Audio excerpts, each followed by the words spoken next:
ഒരു കേന്ദ്രബിന്ദുവിൽ നിന്നും വൃത്താകൃതിയിലോ റേഡിയൽ ക്രമീകരണത്തിലോ സിമ്മെട്രിക്കലായ പാറ്റേണുകളും സങ്കീർണമായ ഡിസൈനുകളും കൊണ്ടും വരച്ച് പൂർത്തിയാകുന്ന കലാസൃഷ്ടിയാണ് മണ്ഡല ആർട്ട്.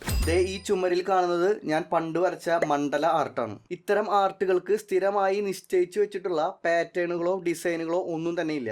എന്നാൽ ബിഗിനർ ലെവലിലോ അതിനു മുകളിലോ വരച്ചു തുടങ്ങുന്നവർക്ക് ഈ പാറ്റേണുകളെല്ലാം ഒന്ന് പരീക്ഷിച്ച് നോക്കാവുന്നതാണ്. ചെറിയൊരു ട്രിക്ക് ഉപയോഗിച്ച് പ്രോക്രിയേറ്റിൽ മണ്ഡല ആർട്ട് വരച്ചെടുക്കാം. ഇതിന്റെ ഓപ്ഷൻ ഉള്ളത് ക്യാൻവാസിലാണ്. ഈ ഡ്രോയിങ് ഗൈഡ് ഓൺ ചെയ്ത് കഴിഞ്ഞാൽ തൊട്ട് താഴെയുള്ള എഡിറ്റ് ഡ്രോയിങ് ഗൈഡ് ആക്റ്റീവ് ആവുന്നതാണ്. അതിനുശേഷം ഈ സിമ്മെട്രി സെലക്ട് ചെയ്ത് താഴെയുള്ള ഓപ്ഷൻ ബട്ടണിലെ 4ാമത്തെ ഓപ്ഷനായ റേഡിയൽ ആക്റ്റീവ് ചെയ്താൽ മതി. വരയ്ക്കാനുള്ള ക്യാൻവാസ് റെഡി ആയിട്ടുണ്ട്. 8 ഭാഗങ്ങളായിട്ട് തിരിച്ചിട്ടുള്ള ഈ ക്യാൻവാസിൽ ഒരു സൈഡ് മാത്രം വരച്ചാൽ മതി. ബാക്കിയുള്ള 7 സൈഡിലും ഇത് സ്പ്രെഡ് ആവുന്നത് കാണാം. ഇനി ഞാൻ നേരത്തെ കാണിച്ച പാറ്റേണോ അല്ലെങ്കിൽ നിങ്ങൾക്ക് ഇഷ്ടമുള്ള ഷേപ്പുകളോ ഉപയോഗിച്ച് മണ്ഡല ആർട്ട് വരച്ച് പൊളിക്കാം.